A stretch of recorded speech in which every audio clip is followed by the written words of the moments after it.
Welcome back. Well, coming up on December 2nd, Valerie Geller's Global Harmony Symphony is going to be having their annual Handel's Messiah, their sing-along and play-along at Geneva Presbyterian Church. A couple guests on today are going to be a part of that.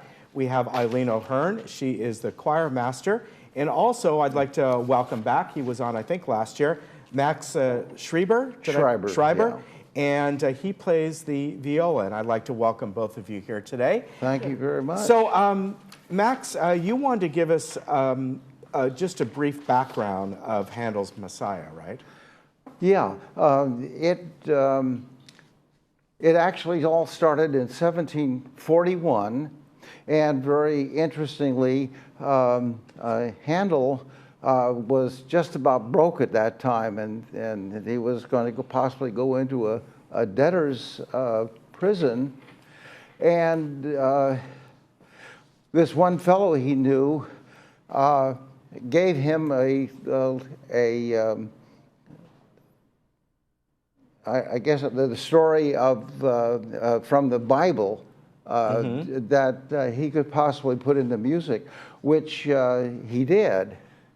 And it took him for a while, but finally he got it all together, and there was a group that in England that helped people that were about to go into debtor's prison, and so this was supposed to help those people, the money that was derived from this. And so, so these people funded him, and he wrote the Messiah in a relatively short time. And when was this? Pardon? In 1741. Wow. Yeah. Wow. In England. And let's see, I had some more notes here. But that's the basic story. Another probably important point is that the Hallelujah chorus actually sort of carried the thing along. It came out. I mean, that really grabbed people. Yeah. And it helped the Messiah gain its fame. Yeah, that's fantastic. Yeah. Great story. I love a history like that. So, Eileen, you are with the Geneva Presbyterian Church. You're the music ministry. I am, yes. Very good. Yeah. Have you done this before, the Handel's Messiah? I have done this with the Global Harmony Symphony for maybe 4 or 5 years. Oh, great. Something like that.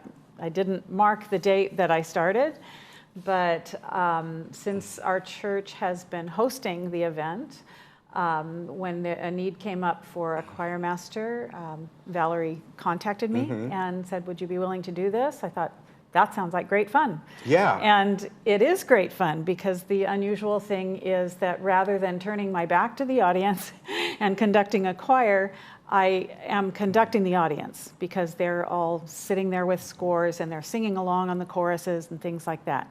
So Valerie conducts the orchestra and soloists, and when we get to the choruses, I stand up and we do that. So that's kind of fun. Let me ask you a question. Sure. When I look at this, when you look at the name Handel's Messiah, in my mind, you think this is part of Judaism, a kind of a Jewish type thing, and yet it's at Geneva Presbyterian Church. So am I just looking at the names and kind of, you know, the name Handel and all, or how does that all fit in? Well, it actually is a Christian It is, thing. okay. Yes, but Christianity is derived historically from Judaism. Yeah, yeah. And so there's a lot of prophetic scripture in there. Max was saying about the text coming from the Bible. Much of it is from Isaiah and from the prophets who were Jewish. Right. I think it was the King James Bible, wasn't it? The King James version? Translation of the okay. Bible. That's where it all started. Yeah, Wow. but those prophetic parts coming from the Old Testament are certainly out of the Jewish tradition. Right. And then the story of Jesus Christ as Messiah, that is the Christian part that brings us into the New Testament and moves us forward. And so the piece itself begins in Judaism and ends in Christianity. Okay, So- so it's like it goes from the Old Testament to the New Testament. yes. Ah, There interesting. are pieces in there, I couldn't tell you which ones are which, that are from the Old Testament, yeah. So let's talk about the sing-along and play-along. And I know Valerie's come on over the years and talked about this. Do people need to kind of sign up? You just show up, and if you want to, do they get music sheets? It's the sing-along part, I think I kind of get. You know, you have a music sheet, you sing along with it. Right. The play-along, though, tell me about that. Well, the play-along, thank actually, you. Max could probably do better Okay. on that because people they're- bring their own instruments, or? Oh, yes, yes. And I think either Valerie knows the people or they have a little audition or something to make sure they can handle it. But most of the musicians that I've known that have come and have played with us have been excellent musicians. I don't Yeah. know where they come from, out of the woodwork, but it's the Messiah is a very special thing, I think. It's just fun.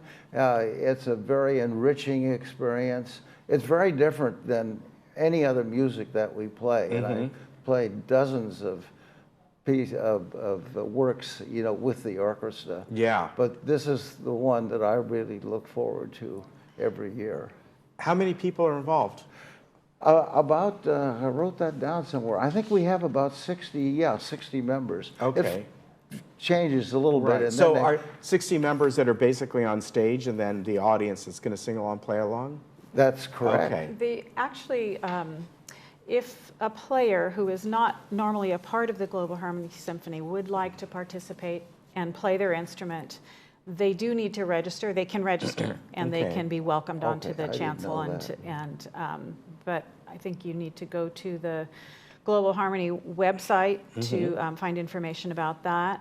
I should have that number or that website address. Yeah, it's just but I don't- globalharmonysymphony.com. Perfect. So. Yeah, that's all See, they have to it's do. intuitive Okay. and all that. And how long have you been at Geneva Presbyterian? I've been at Geneva for more than 30 years. Wow. But I began as a soprano soloist. Okay. So I did most of my time as a soprano soloist, and then I thought I really want to do more musically and also at the church and help with designing worship services and things like that. And so when the position of director of music was vacated, I applied for that and was fortunate to Very good. get the position. And I So- always have to ask Max the difference between a violin and a viola.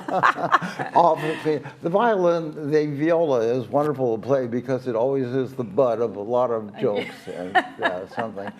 And it's an interesting instrument because the violin is often more powerful and the cello is more powerful in a way. And if you listen to recordings and whatnot, you often don't hear the viola, but it's between the cello and the violin.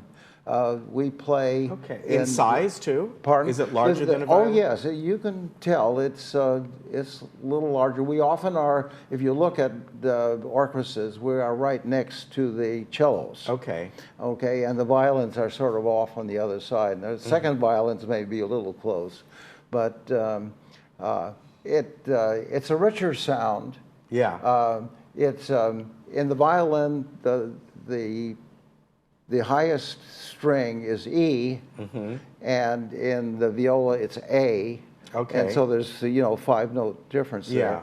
And then the lowest note is C, where in the violin it's G. Okay. So it's a little lower in tone. It's a little larger, and that's really what captured me. Was it has a wonderful sound, and I love being not the main theme or soloist type thing. I like being part of the background